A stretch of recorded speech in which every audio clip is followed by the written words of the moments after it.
Before we throw this open to the room, I'd like to give Keir the chance to respond to some of the points we've just heard raised. Thanks. Well, I think perhaps the first comment to make is actually it's very encouraging because although we may disagree and perhaps quite substantially disagree on some of the detail, I don't think there's anybody on the platform who really is trying to assert that we can just carry on business as usual and nothing changes.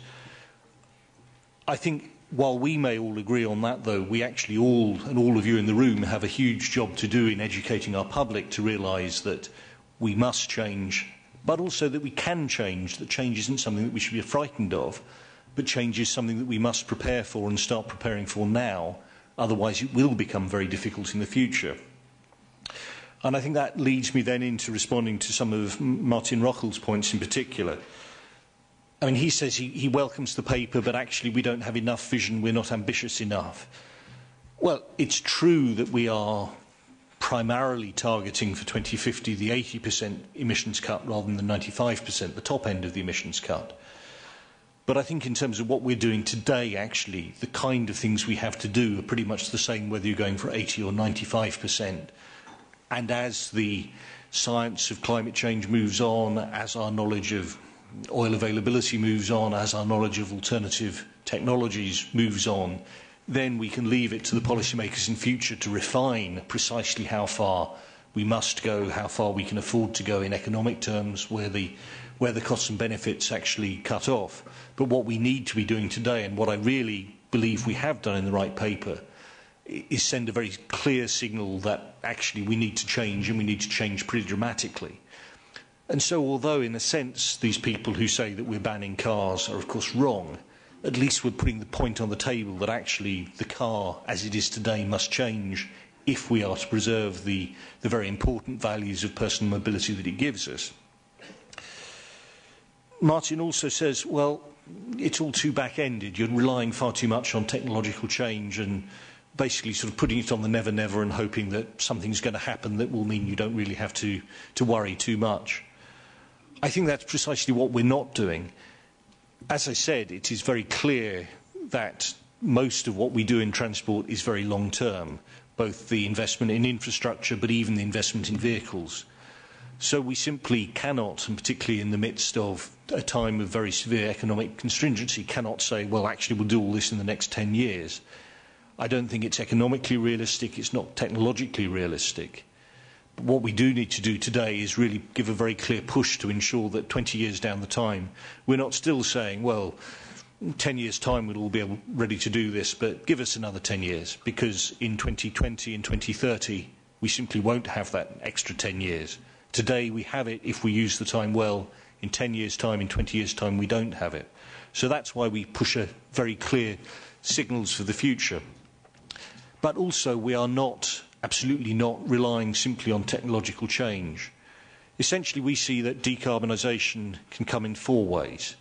One, and it's a very important way, we've been working on it and will continue to work on it, is simply to make existing vehicles more efficient, engines more efficient, aerodynamics more efficient, etc. We will work on that. But even the basic physics of engine technology has limits, and we simply cannot achieve 80 to 95% decarbonisation relying on that alone. The second method of doing it is to look at alternative fuel sources. There we have clearly electric technology, works actually quite well in cities if we put in place the technology. Batteries, hydrogen perhaps for longer distances as well. I mean, of course this still all relies on clean electricity, but that might work for passenger cars even for long distances. And then biofuels, but as I've said, although we will rely on biofuels for aviation and to a large extent maritime and for a considerable part of road transport as well, biofuels have an impact on food availability, they have an impact on biodiversity, etc. So again, we cannot simply rely on biofuels. So the third method is modal shift or co-modality. We make best use of all the modes together. We make much better use, provided they actually start delivering what they should do economically in terms of service quality, of the modes that are inherently more energy efficient, so the waterways, the sea and the railways. Now, let's be very clear on this. Our vision is not that we ration transport and make people use these modes. Our vision is that these modes should have inherent advantages, provided we put the investment in to make them work, and providing we make the investment now and have the changes in the service quality, so that, well, the changes in the service structure, so that they actually deliver in a way that they're simply not delivering today. And then the fourth alternative is, well, we stop people travelling. Now, as I said, we will not ration transport, but what we obviously can do is make transport more efficient by using electronic systems. For aviation, we have the Single European Skies, for example, which we reckon, when properly deployed in Europe, means every single flight in Europe should, on average, be flying 10% less. Well, that's quite a big fuel saving. You use that, you get rid of restrictions on cabotage, so you reduce empty truck movements. Again, clearly people are travelling less, but, I mean, empty trucks travelling around isn't any great advantage to anybody. So that kind of increase in efficiency of transport we certainly want to deliver, and we will deliver. But to deliver what we need in terms of both the economy and our decarbonisation, fuel security goals, we need to use all four of these methods together. And only if we use all four of those methods effectively can we remotely expect to deliver. Thanks. Now, I think, if I'm right, Keir has to leave for another event in 20 minutes, or? Yeah, since I was late, I will be late for my next event as well. And okay, good. Well, we have you for a bit longer than I thought, which is great. And if I can, I just wanted to ask you on one particular point about the timing and the targets. You talked about that this white paper is targeting 80% rather than the 95% in reference to the greenhouse gas emissions 2050 target. And you said that it doesn't, or you suggested that it wasn't so important because the things that you would be doing now would be the same anyway. And my maybe rather simplistic question would be, so why not go for the 95% if the measures are the same, and this 95% is written in council conclusions, so it has some legal force. It just seems rather perplexing from an outsider's perspective if you have the most ambitious target, but you set your sights at the lower end. Well, I think the point is that the measures we need to start taking today are genuinely the same, whether we're looking at 80 or 95%. I mean, you still have to do these four different approaches, but complementary approaches to making transport more efficient and decarbonising at the same time. And clearly, although the white paper sets a vision for 40 years, it's not credible for me or for my commissioner or indeed for the European Council to sit here today and say that, well, in 2027 the Commission will adopt a new standard on fuel efficiency for vehicles, say. I mean, clearly we need to set the right parameters and get people going in the right direction. But as technology develops, as our knowledge of climate science develops, in the future, what we're doing today will need to be fine-tuned. And as they fine-tune, they can then decide in the future, well, were they actually remotely, sort of hugely optimistic and thinking it was only 80%, or maybe some kind of technology will come, or we'll find that climate change, there's something that's counteracting it to some extent, and we can be less or more ambitious. And I think it's entirely legitimate to leave some of the questions for the people who will follow us in the future, providing we are setting a direction which actually allows people to not avoid the very, very difficult questions that we do have to answer today. Can I see, is there anyone at this stage who would like to come in with a question or a comment? Okay, good, I can see some hands. So if you could introduce yourself, your organisation, and keep comments and questions brief. I'll take the gentleman directly in the middle first. Thank you very much. Dear panelists, my name is Matthias Metke from NGV Europe, the Natural Gas and Biogas Vehicle Association. I would have liked that the panelists would have mentioned one alternative which is already available today, a very clean, sustainable and efficient internal combustion engine, which is the natural gas combustion engine using natural gas and biogas as a fuel. We save 25% CO2 compared to petrol, and if you mix, for example, 20% biogas with natural gas, you have a 39% reduction of CO2. Also, LNG, very interesting in long and medium transport.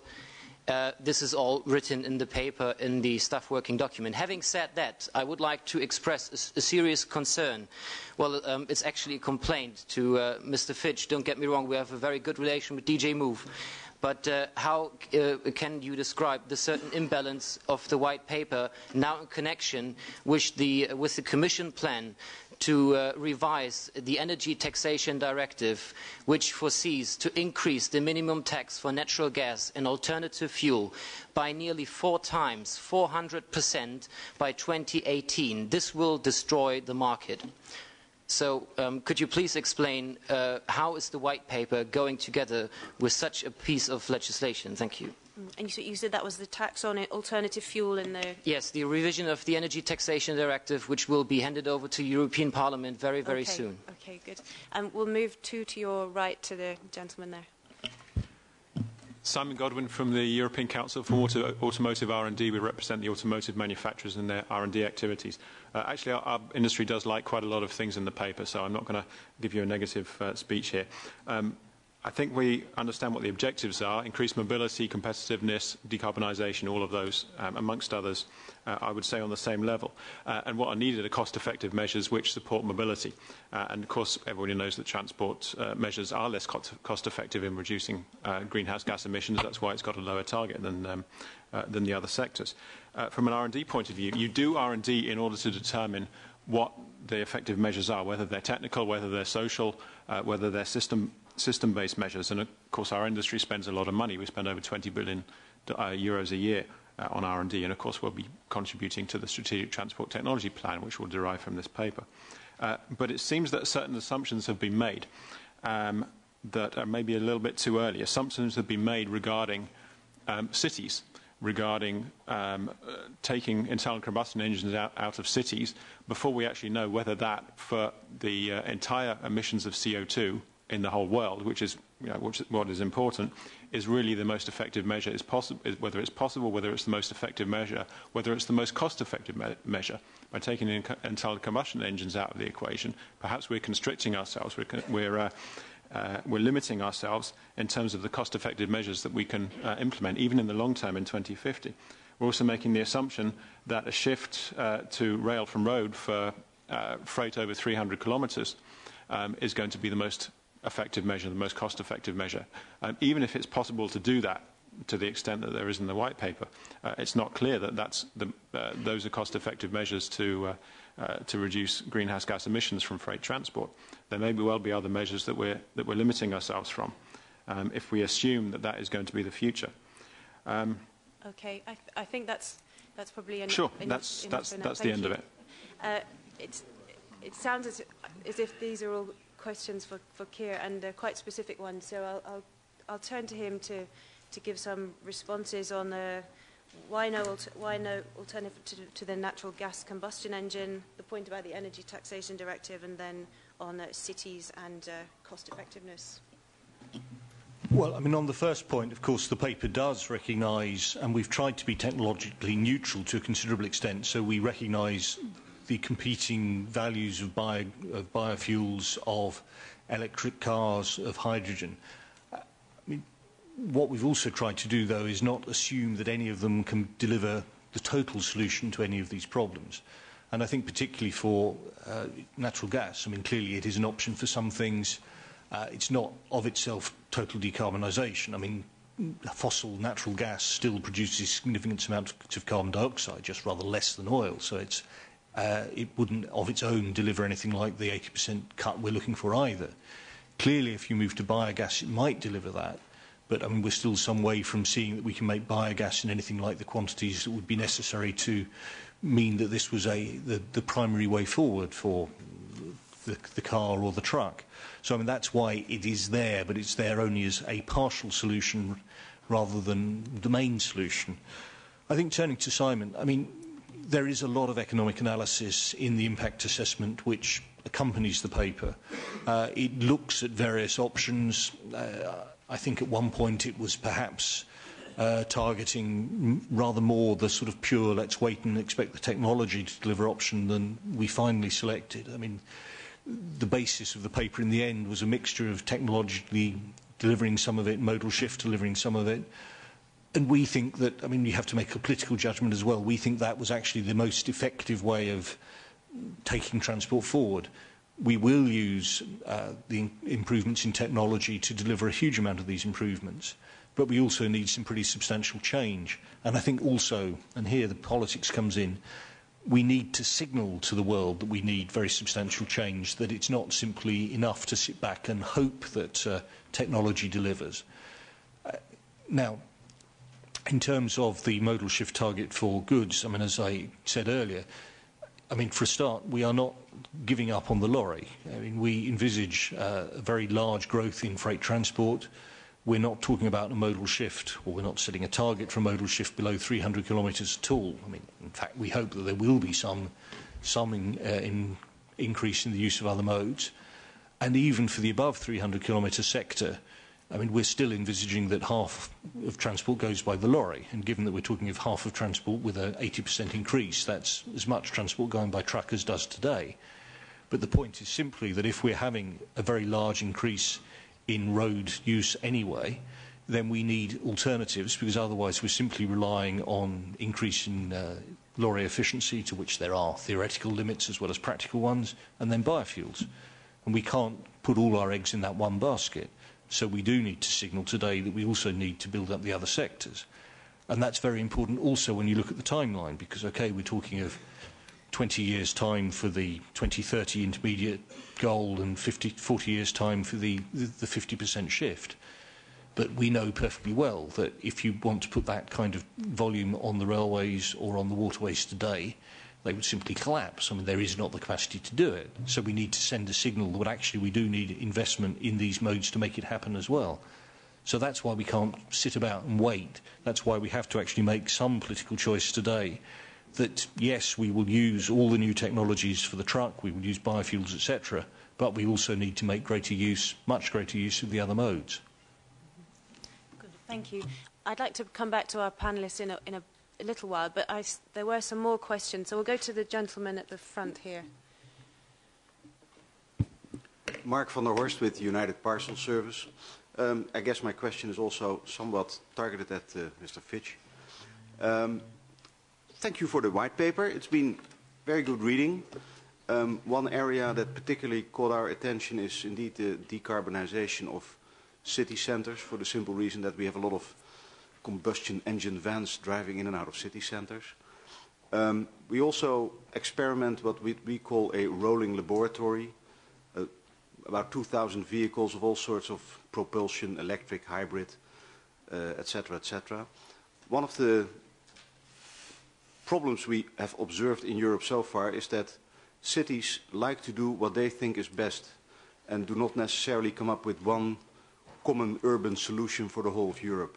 And that makes it more difficult for us to respond with a common approach at a European level. What sort of tools, instruments do you have to make cities take a more harmonized approach that would allow the technology developers and other people like us to leverage common solutions? That's a very good question. And yes, right in the middle, please. Thank you very much. Michael Nielsen from the International Road Transport Union. We agree on a lot of the things in the white paper. What we fear is that there will not be money enough to realize the various things. The only time money is mentioned in the white paper is that considerable investments are needed in order for rail to take the marginal shift that you mentioned here. That's a worry for us, because that means potentially that we will not have money to do what we have to carry in the future, namely the road transport industry, and to be greener ourselves. We do fear that we will spend another 10 years or maybe another 40 years investing in something that has proven already not to deliver. We have spent the last 10 years trying to get rail to deliver. The only thing that has happened is that they are transporting quite a lot on the roads. They are the biggest road transport operators in the EU. So that is the fact of today. I mean, nobody can argue against that fact.